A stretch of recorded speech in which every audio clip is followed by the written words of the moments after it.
Hello guys, আসসালামু আলাইকুম। নতুন একটা ভিডিও নিয়ে চলে আসলাম। তো আমি অনলাইন থেকে কিছুদিন আগেও রামেন অর্ডার করছিলাম। তো আমার কাছে অনেক মজা লাগছে। দ্যাটস ওয়াই আমি আরেকবার সেই পেজ থেকে রামেনটা অর্ডার করে ফেলি। তো আজকে আমি ২ রকম রামেন অর্ডার করি। গতবার তো আমি অনেক রকমের মানে বিভিন্ন রকমের নিয়েছিলাম। বাট আজকে ২ রকম নিয়েছি। কী নিয়েছি সেটা দেখাবো আপনাদেরকে। তো আমি এখানে আনপ্যাক করে নিচ্ছি। তাদের প্যাকেজিংটা খুব ভালো ছিল। আমার কাছে ভালো লাগছে, বরাবরই কত বড় ভালো ছিল প্যাকেজিং, এবং এইবারও ভালো ছিল। তবে এইবার আমি একটা ফ্যামিলি সাইজ নিয়ে নিয়েছি, কারণ আমার কাছে এই ফ্যামিলি প্যাক যেটা, এটা একটু খেতে বেশি মজা লাগছিল গতবার। মূলত গতবার অনেকগুলো নেওয়ার কারণ টেস্ট দেখার জন্য যে কোনটা আসলে বেশি খেতে মজা লাগবে, যার কারণে পরের বার বেশি করে অর্ডার করতে পারবো। তো এই যে এখানে নিয়ে নিয়েছি ক্রিমি, আর একটা আপনার এটা কি ছিল জানি, কোয়ার্টার চিজ। একটা ছিল কোয়ার্টার চিজ, আর একটা ছিল ক্রিমের। তো ক্রিম যেটা, সেটা আমি একটা ফুল ফ্যামিলি প্যাক নিয়ে নিই। এটার মধ্যে আপনার 5 পিস থাকবে, আর ওইটা 2টা করে নিই। তো আমার কাছে দাম অনুযায়ী মোটামুটি রিজনেবল প্রাইসেই লাগছে, এবং এটা আসলে কিনে খাওয়ার মতোই। আর বুলডাক রামায়ণের মানে স্বাদ যেটা যারা খাইছেন তারাই আসলে জানবেন যে এটা খাইতে আসলে কতটা মজা। সো নতুন নতুন যে রামেন বের হয়েছে এগুলো আসলে খাওয়ার মতো না। তো যাই হোক, এখানে আমি ডিপ ফ্রিজ থেকে যেগুলো আজকে মানে নিব সেগুলো দেখাচ্ছি আপনাদেরকে। তো আমি মূলত রামেনের সাথে সবসময় এই আইটেমগুলো দিয়েই খাই। আমার কাছে মনে হয় যে মিটবল, নাগেটস এগুলো ছাড়া বা ডিম ছাড়া নাগেটসটা আসলে জমে না।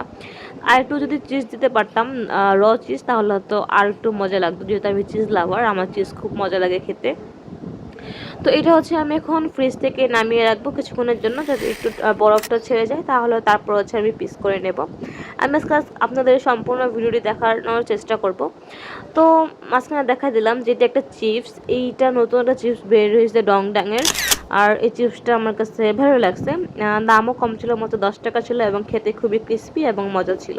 তো যাই হোক, আমি এখন ফ্রিজ থেকে একটা ডিম নিয়ে নেব, কারণ আজকে অনেকগুলো ডিম আনা হয়েছে, আর 2টা ডিম ফেটেও গেছে অলরেডি। সো যেটা একটু বেশি ফেটে গেছে ওইটা নিয়ে নিছি, কারণ এইটা আমি রামেনের সাথে খাবো। তো সবসময় আমি রামেনের সাথে ডিম পোস্ট করে খাই। আজকে একদম ডিফারেন্ট একটা ডিম রেসিপি করব, অবশ্যই দেখাবো আপনাদেরকে। তো যারা ভিডিওটি দেখতেছেন, একটা লাইক ফলো দিয়ে পাশে থাকবেন, অবশ্যই সাবস্ক্রাইব করবেন। তো এখানে আমি ভেজে নিয়েছি যেগুলো আমি ফ্রিজ থেকে নামিয়ে এবং পিস পিস করে নিয়েছিলাম।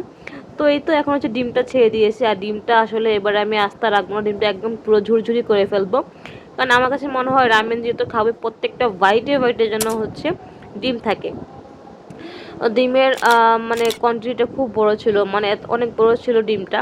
আপনারা আশা করি যে কুসুমটা দেখেই হয়তো বা বুঝতে পারতেছেন। সো এটা ভালো মতো আমি ঝুরি করে নেব, এবং ঝুরি করা হয়ে গেছে। এখন আমি একটা প্লেটে উঠাই দিব। আর এই মাটির প্লেটগুলো কিন্তু আমি কিছুদিন আগে কিনে আনি। তো এই যে এটাই সেই বুলডাকে ক্রিমের কার্বোনা, এইটা আজকে আমি রান্না করব, যেহেতু এটা আমার ফেভারেট। আমি ঝালটা আসলে এখন কম খাই, কারণ ঝাল খেলে আমার প্রচণ্ড গ্যাস্ট্রিকের সমস্যা হয়, যার কারণে আমি ঝাল খাওয়াটা কমাই দিয়েছি একদমই।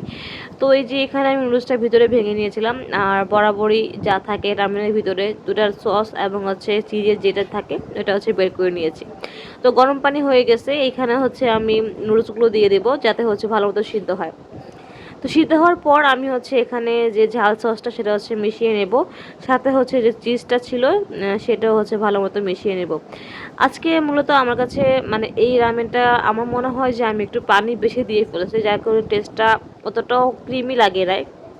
নেক্সট টাইম ট্রাই করবো পানিটা খুবই কম দেওয়ার জন্য, যাতে করে একটু ক্রিমি ভাবটা থাকে। আর অবশ্যই আমি এটা চিজ ইউজ করার ট্রাই করব, কারণ আমার কাছে মনে হয় যে আর একটু এক্সট্রা কোনো চিজ দিলে এটা মেবি খেতে আর একটু বেশি মজা লাগবে। তো আজকে তাড়াতাড়ি করে রান্না করার ফলে আমি পানিটা বেশি দিয়ে ফেলছি, এবং অতটাও আমার কাছে স্বাদ লাগেনি, টু বি হনেস্ট। বাট যেহেতু রামেন আসলে সবসময় খেতে মজা, ওরকম নর্মালি মজা লাগছে, এই আর কিছু না। তো এটা ভালো মতো মিশিয়ে নেব, এবং এর পাশাপাশি যে আরেকটা ছিল গোলাপি কালার যে চিজ পাউডার, সেটা আমি মানে ক্রিমের যে পাউডারটা আর কি, সেটা দিয়ে নেব। তো এইটা ছিঁড়তে গিয়ে দেখলাম একটু ছড়াই গেছে, বাট এটার কোয়ান্টিটি অনেক বেশি ছিল, গতবারও দেখলাম অনেক ভালো ছিল। মূলত এইটার স্বাদটার জন্যই আমি আবার অর্ডার করি এটার ফ্যামিলি প্যাকটা। তো যারা যারা খাইছেন এই রামেনগুলা কোনটা কার কাছে ভালো লাগছে একটু জানাবেন কমেন্ট করে। আর অবশ্যই একটা সাবস্ক্রাইবার করে আর ফলো দিয়ে লাইক দিয়ে কিন্তু আমাদের চ্যানেলের পাশে থাকবেন, সাপোর্ট করবেন যাতে করে হচ্ছে আমি প্রতিদিন ভিডিও আপলোড করতে পারি। আর আলহামদুলিল্লাহ আপনাদের সাপোর্ট পাচ্ছি আমি। শর্টসে অনেক সাপোর্ট করতেছেন আমাকে, বাট ভিডিওতে খুব কম সাপোর্ট করতেছেন। আশা করি ভিডিওসে অনেক সাপোর্ট করবেন, তাহলে হচ্ছে আমি ভিডিও আপলোড করতে পারবো। তো এটা হচ্ছে এ পর্যন্তই ছিল। ভালো মতো এটা মিশাই নিচ্ছি আমি, কারণ এটা ভালো মতো না মিশালে হচ্ছে মানে খেতে মজা লাগবে না। আর বললাম না আজকে একটু পানি বেশি হয়ে গেছে, যার কারণে যতই ভালো মতো মিশাই না কেন আমার কাছে না ভালো লাগে না সত্যি কথা বলতে। তো যেই টপিকসগুলো ছিল আমি যেগুলো ভেজে রাখছিলাম ডিম এবং বাকি যেগুলো ছিল এগুলো হচ্ছে এখানে দিয়ে দিচ্ছি। তো আজকের ভিডিওটা আশা করি এই পর্যন্তই থাকবে। আবার নতুন একটা ভিডিও আপলোড করার ট্রাই করব। সো যারা দেখতেছেন তারা একটা লাইক কমেন্ট করবেন আর অবশ্যই সাবস্ক্রাইব করতে ভুলবেন না।